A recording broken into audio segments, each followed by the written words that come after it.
हम आपको बता रहे थे कि कैसे पाकिस्तान के एक आतंकवादी ने भारत को परमाणु हमले की धमकी दी है। पाकिस्तान भारत पर एटम बम गिराने को बच्चों का खेल समझता है। उसे लगता है कि परमाणु बम 2 मिनट में बनाए जाने वाले नूडल्स की तरह है, लेकिन ये पाकिस्तान की नादानी है। सच ये है कि भारत पर परमाणु हमला करने की सूरत में ज्यादा नुकसान पाकिस्तान का ही होगा।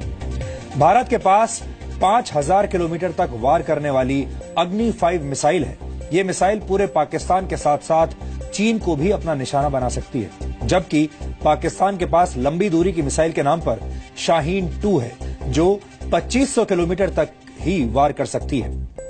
पाकिस्तान के परमाणु हमले से बचने के लिए Bharat anti missile defence system भी तैयार कर रहा है, जबकि पाकिस्तान के पास इस वक्त ऐसा कोई डिफेंस सिस्टम नहीं है। अगर पाकिस्तान भारत पर परमाणु हमला करके भारत के सभी परमाणु ठिकानों को नष्ट कर भी दे, तब भी भारत पाकिस्तान पर परमाणु हमला कर सकता है, क्योंकि भारत के पास सेकंड स्ट्राइक कैपेबिलिटी है, यानी भारत समुद्र से भी परमाणु पनडुब्बी के जरिए मिसाइल फायर करके पाकिस्तान को तबाह कर सकता है।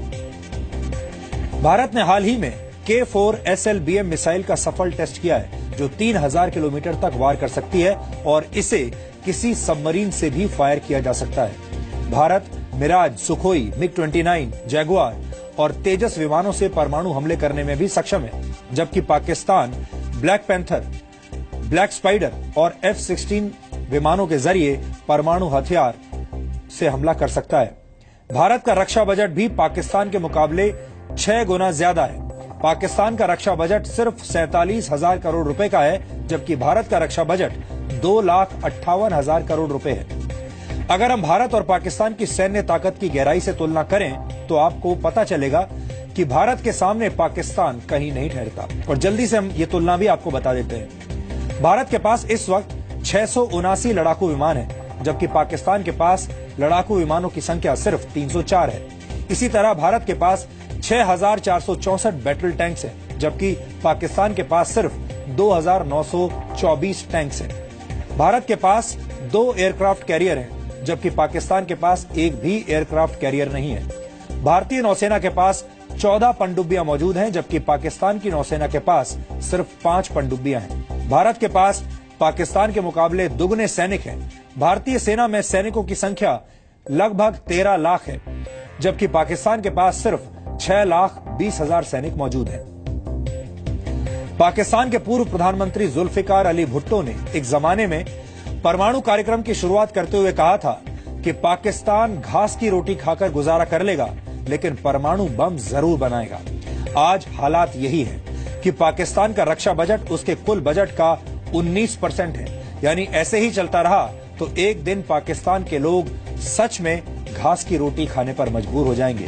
जेब खाली होने के बावजूद पाकिस्तान को लगता है कि वो भारत को मिनटों में तबाह कर सकता है। ये पाकिस्तान का वो सपना है जो कभी पूरा नहीं होगा। और अब हम आपको अलगाववादियों के उस कैलेंडर के बारे में बताएंगे, जिसमें अलगाववादियों की भारत विरोधी योजनाओं का तारीख दर तारीख विवरण मौजूद है। और मैं आपको बताता हूं, इस वक्त मेरे हाथ में अलगाववादियों द्वारा जारी किया गया विरोध प्रदर्शन वाला एक कैलेंडर है। ये कैलेंडर 6 अगस्त से 12 अगस्त तक का है और खुफिया एजेंसियों के सूत्रों के जरिए हमें इस बारे में जानकारी मिली है। इस कैलेंडर में क्या लिखा है मैं आपको पढ़कर बताऊंगा। इस कैलेंडर में 6 तारीख की योजनाओं के बारे में लिखा गया है और उस दिन अलगाववादी स्थानीय चौराहों पर जमा होंगे और स्थानीय मस्जिदों से आजादी के तराने बजाए जाएंगे।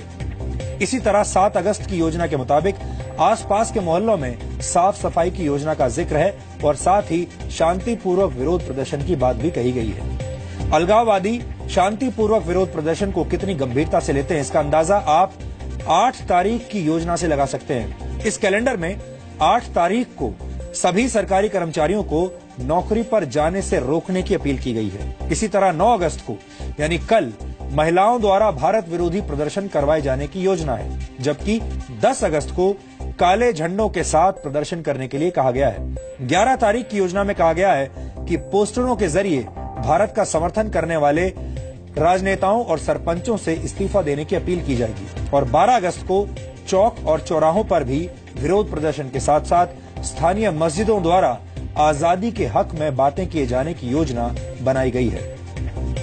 ये सब कुछ 15 अगस्त को मनाए जाने वाले स्वतंत्रता दिवस से पहले किया जा रहा है। और अब मैं आपको बताता हूं, मेरे हाथ में इस पूरे स्केड्यूल की एक कॉपी है।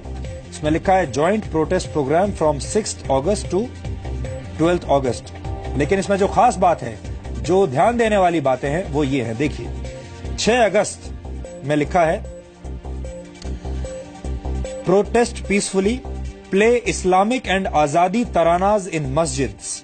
इस पर आपको गौर करना चाहिए, ऐसा क्यों लिखा है। फिर एक और जगह 8 अगस्त के स्केड्यूल में लिखा है ensure that no employee is able to join the duty, यानी उस दिन कोई भी सरकारी कर्मचारी ड्यूटी पर ना जा सके। इसके बाद 9 अगस्त को भी एक सेंटेंस है जो लिखा है जिसमें प्ले इस्लामिक एंड आजादी तरानाज इन मस्जिद्स।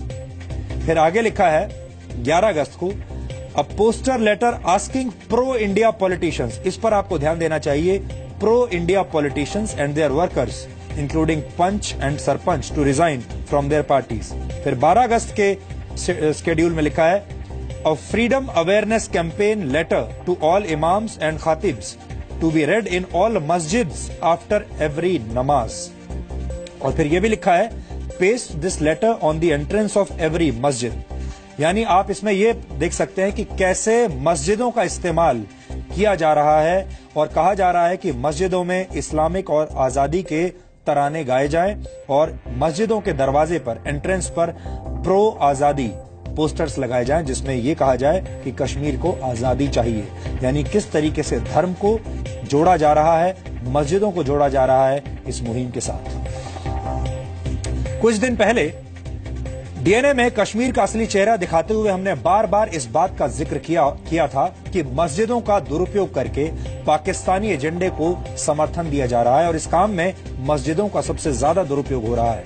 अलगाववादियों का ये कैलेंडर भी हमारी उसी रिपोर्ट की पुष्टि करता है, क्योंकि इस कैलेंडर में बार बार मस्जिदों के जरिए भारत विरोधी एजेंडा फैलाए जाने की बात की गई है। भारत में रहने वाले अलगाववादियों को गिरफ्तार करने के लिए ये एक बहुत बड़ा दस्तावेज है। इससे बड़ा सबूत और क्या चाहिए। ऐसे अलगाववादियों पर देशद्रोह की धारा लगाकर उन्हें तुरंत गिरफ्तार करना चाहिए। और मैं आपको यहां बताना चाहता हूं कि अगर इस कैलेंडर के बारे में, इस शेड्यूल के बारे में अगर हमें जानकारी है, खुफिया एजेंसियों को जानकारी है, तो फिर जम्मू कश्मीर की सरकार को भी जानकारी जरूर होगी, भारत सरकार को भी जानकारी जरूर होगी। और हम चाहेंगे कि इस दस्तावेज के आधार पर इन तमाम अलगाववादियों को गिरफ्तार किया जाए और इन पर कार्रवाई की जाए।